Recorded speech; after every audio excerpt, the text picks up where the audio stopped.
So check this out. I roll up to this city just outside Atlanta, ready to drop off a load. There are 3 trucks ahead of me and only 2 guys working the docks.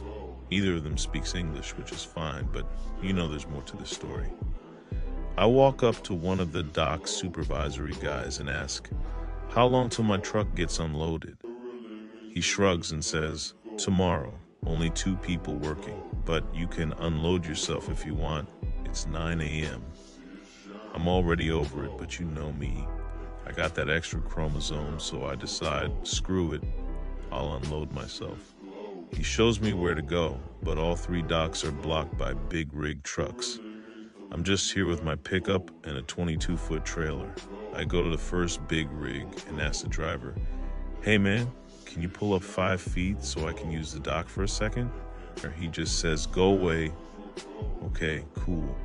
I try the second dock. This guy's even worse. "Fuck you," and slams his door. Honestly, I get it. They're frustrated, short-staffed, and taking it out on me. Instead of getting mad, I just park on the street and start unloading 300 boxes by hand, walking 400 yards to the door, another 100 yards to where they want them. I'm sweating, but I'm not letting it get to me. Then I remember my old biker buddy who owns a security company. He's got an extra chromosome too and thinks he's a comedian. I call him up, tell him my idea, and he's like, "Bet, I'll be there in an hour." I stop unloading and chill in my truck. An hour later, I see my boy and 2 Suburbans come flying around the corner with security lights and sirens. I jump out, run inside, and yell, "Imitation!" The 2 dock workers drop everything and bolt.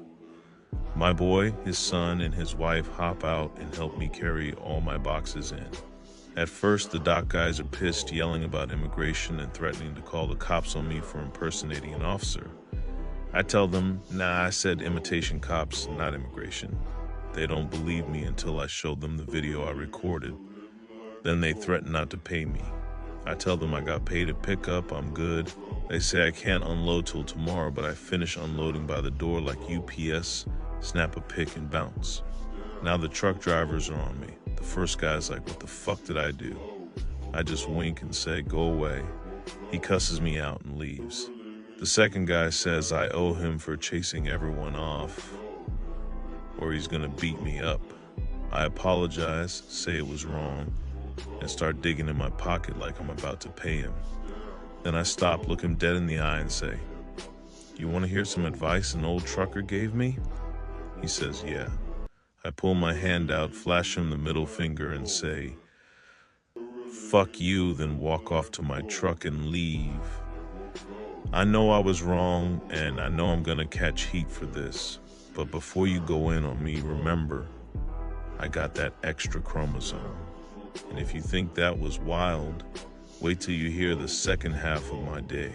And if you want to know what happened to the 2 big rig trucks, well, the next morning I drove by, and since they were still there, I went and bought them both coffee from MC Donald's because it was going to be another long day for him. Shout out to Embry Security. They got great rates and are always on time. So after all that, I hit up a hookah lounge to chill. I just want to be left alone. But this random girl, maybe 21, comes and sits in my booth, which I paid for, by the way, just to be alone. She starts talking to me like she knows me. All I want is peace, but she's clearly flirting and I can already tell. She'll be asking for a cell phone bill or rent in a couple days. I decide, you know what? I'm gonna get her to slap me. She asks, "What type of women do you like?" I say, "I love all women, except fat ones." She smiles and says, "Oh, so you must like me." I look her dead in the eye and say, "Actually, you're way too big for me, but at least you got a pretty face." I start counting down to the slap 10. She says, "I'm not fucking fat." I say, "You can say whatever you want, but I don't have to believe your self-image." 9. She fires back, "I'm only 5 feet 3 inches and 125 pounds. I say, "Maybe if you change the 1 to a 3, she's like, "Fuck your old ugly ass." Or I say, "You're right, I am old and ugly, but at least I accept it. You're over here looking me in the eye telling me you're not fat. Come on, go sit down somewhere.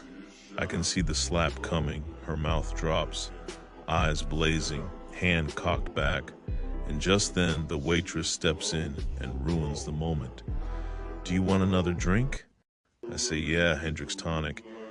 And get her another drink. She pauses and says, Jameson and Coke. Waitress turns to leave and I yell over the music, make it a Diet Coke. She's too big for regular. Now it's on again. She whips out her phone, shows me a naked photo and says, look, I'm not fat. I take one look and honestly, she's beautiful. The only thing fat on her is her lips, the ones on her face. She smiles, thinking she got the validation she needed, until I say, sorry, I almost threw up. How did your stomach get so big? At this point, most people would have walked away, slapped me, or thrown a drink in my face. Not her. She's still looking for validation. For the record, if she lost 3 pounds, she'd have a 6-pack. That's how small she was. But that's just the first half of my day. Stay tuned for part 2.